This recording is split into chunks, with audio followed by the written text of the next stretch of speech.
So yun po mga Tuds. So makikita nyo naman yung aking brake fluid ay sunog na sunog na. So same siya dito sa ating rear brake fluid. Sunog na din, brown na. So papakita ko sa inyo kung paano ako mag-replace ng brake fluid. So sa pagpapalit mga Tuds ng brake fluid, basic lang yung kailangan natin So yan, tiring o yung pang-turok lang ito, modified ko lang to. Ito yung pang-turok. Then nilagyan ko lang sa dulo. Then hose, yung sa mga kalbulator or sa gasolina na hose. Then 8mm and screwdriver.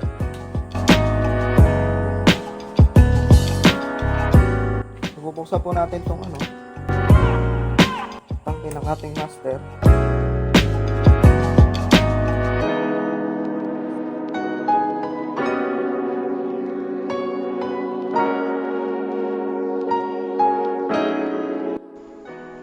Bakit basang-basahan mga Tuds? Kung mapapansin nyo sa video, tuyo pa yung gamit kong basahan nung una. Then, nung natapon yung brake fluid dun sa basahan, kailangan nitong basa para hindi tumagos o magkameron yung fairings natin ng fluid. Kasi delikado yun, nakakatunaw ng pintura and nakakapagparupok ng plastic sa ating motor.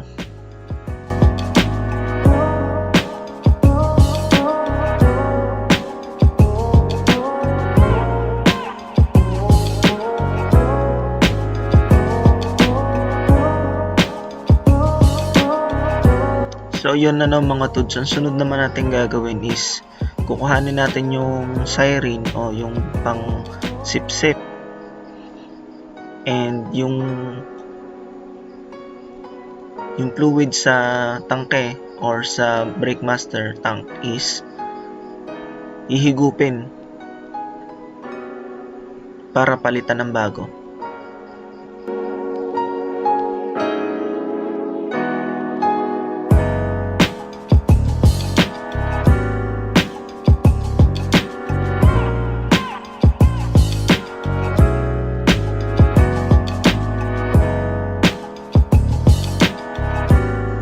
So ang sunod naman natin gagawin is maglalagay na tayo ng bagong brake fluid sa ating tank.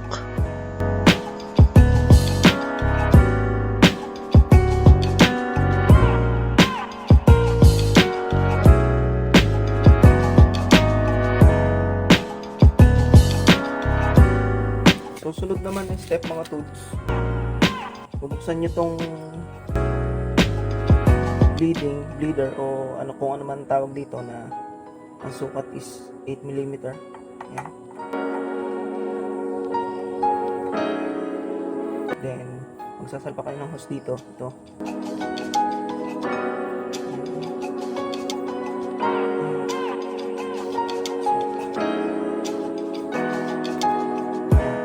Tapos ito yung magiging pansahod nyo ng fluid na lalabas dyan. So kapos po, kailangan ng patungan.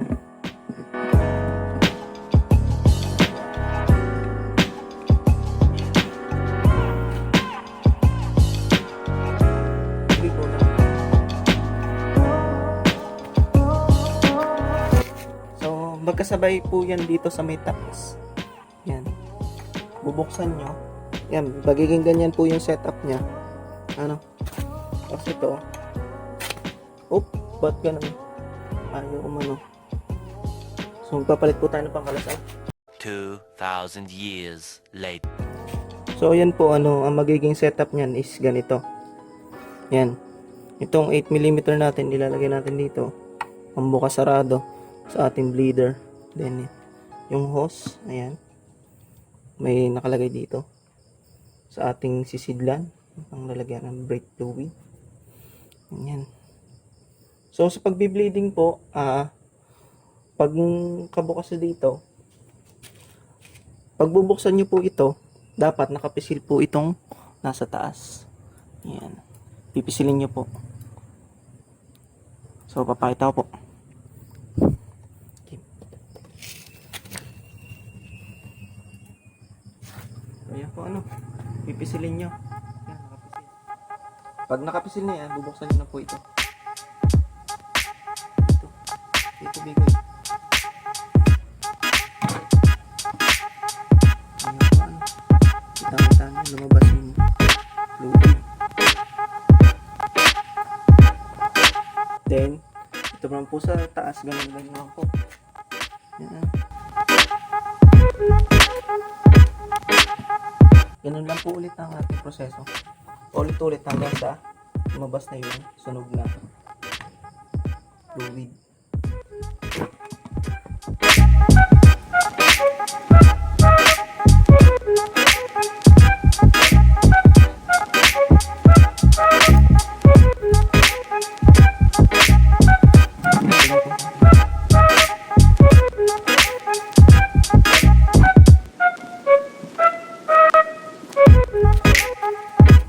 Sige, dito ko na yan sa taas.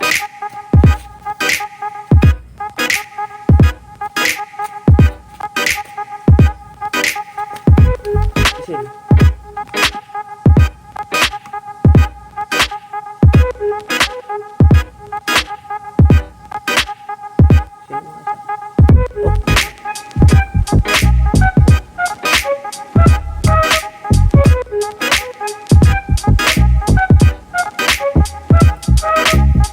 So pagka paulit-ulit po yung proseso natin, i-monitor nyo po kung marami pa yung ating brake fluid ano. So ayan, dadagdagan po ulit natin.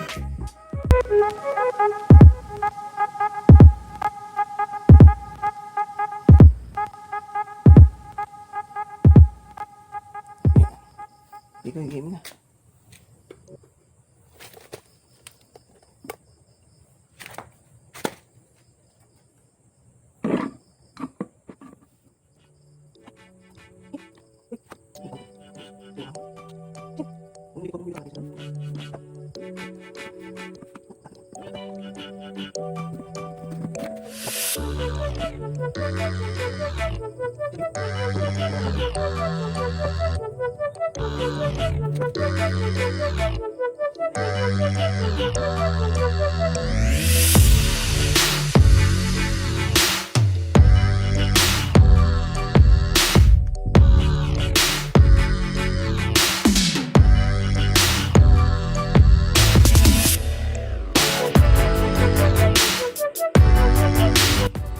Sa lahat ng OPR dyan, dapat ganito din OPR.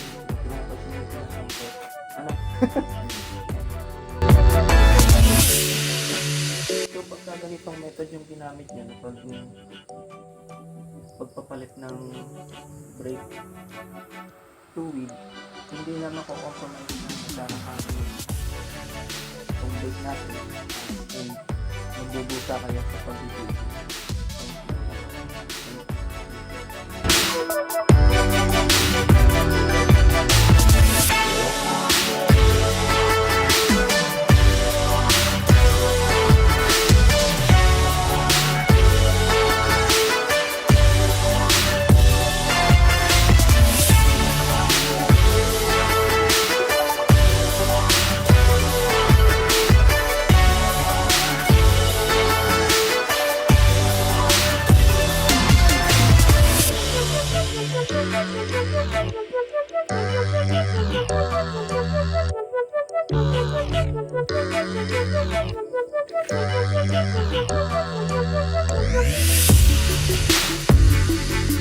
Ayan po ang resulta ng ating ginawang malinaw na po.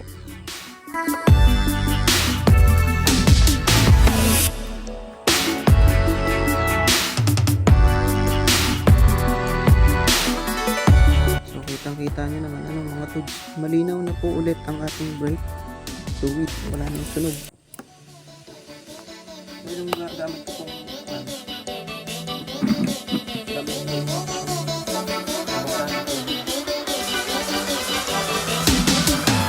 kailangan walang matirang fluid ano. So, para mawala yan, hihipan nyo lang siya.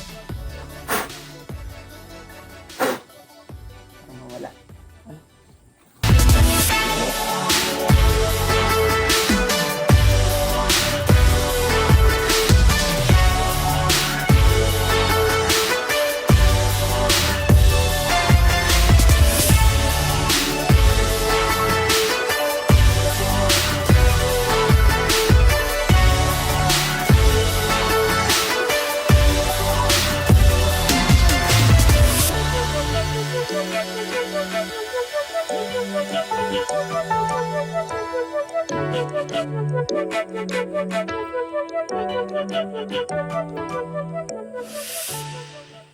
okay na po ano. So, sa likod na preno, ganun din lang po ang gagawin natin. And, sa prosesong yun.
tapusin ang vlog na ito and maraming salamat sa pag-share, like, and subscribe sa ating YouTube channel.